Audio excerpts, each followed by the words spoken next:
একসময় ভবানীপুর রাজ্যের জমিদার ছিলেন দারোগা প্রসাদ, কিন্তু মামলা মকদ্দমায় পরপর 6টি মেয়ের বিয়ে দিতে গিয়ে তিনি দারোগা প্রসাদ মারা যান। থাকার মতো এখন আছে ভগ্নপ্রায় আর একটি বিশাল বাড়ি আর কিছু চাষের জমি।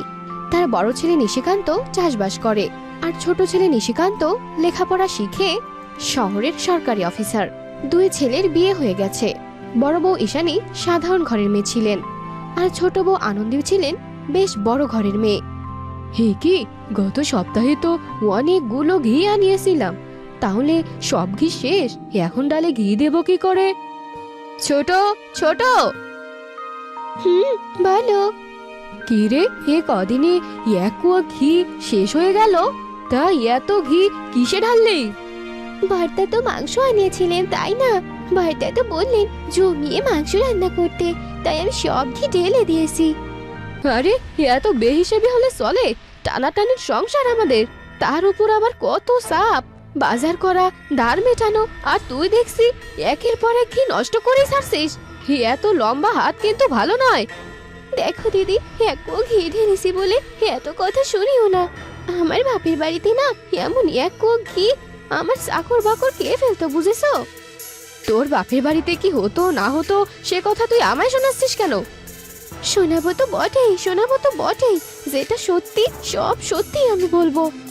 তাই এতই যদি ঘরের গোমর, তাহলে আমাদের মতো এমন সাধারণ ঘরে এসেছিস কেন? সেটা তোমার দেওরের লেখাপড়া দেখে আমার বাবা গলে গেল, তাই। না হলে দায় পড়েছিল তোমাদের মতো ছোট ঘরে আসতে। কি কি বললি? আমরা ছোট ঘর? কথাটা বলতে তোর একবারও মুখে বাঁধলো না? সত্যি কথা বলতে আমার মুখে কোনো দিনও আটকায় না, বুঝেছো? তোমাদের ঘর ছোট, নজর ছোট, মন ছোট। কি এত বড় কথা?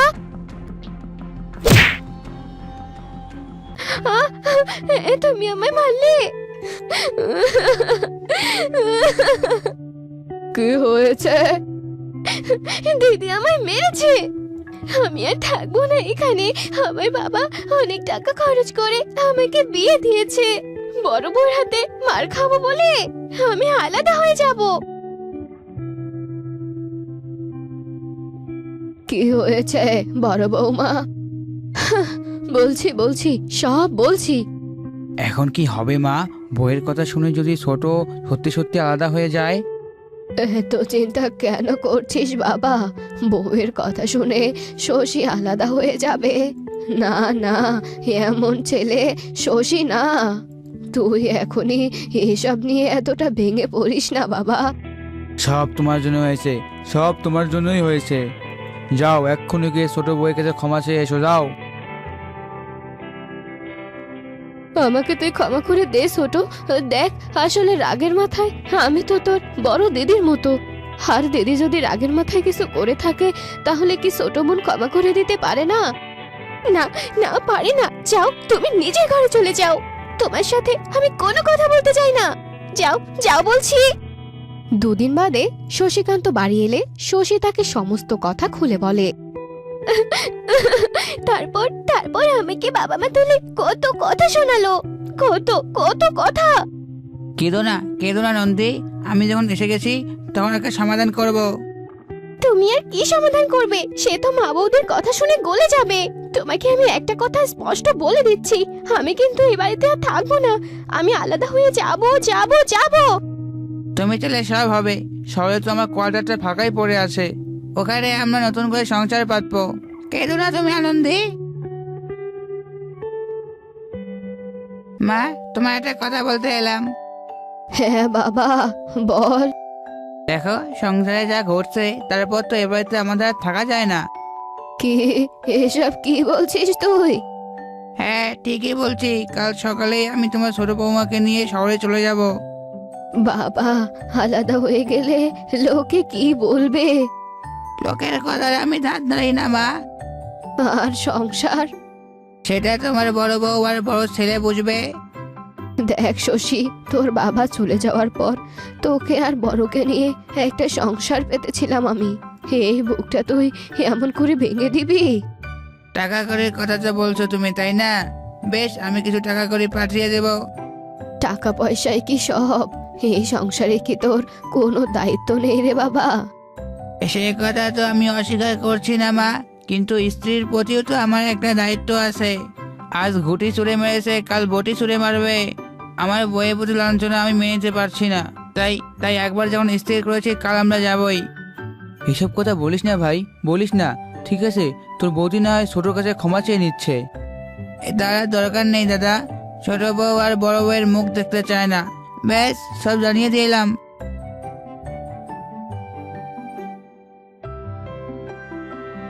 কি হলো শুনছো? কি বলছি? কাল সকাল সকাল বেরিয়ে পড়বো আমরা।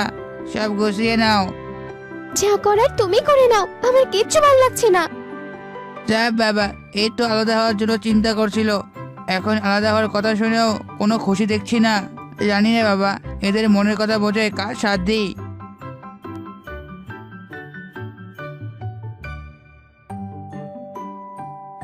বিয়ে হওয়ার পর হে বাড়িতে এসে এই গাছটা তো আমি লাগিয়েছিলাম। ইস, কত ফুল ফুটেছে গাছে। কত ফুল। দেখেছেন মা, আমাদের ছোট বউ কত লক্ষ্মীমন্ত।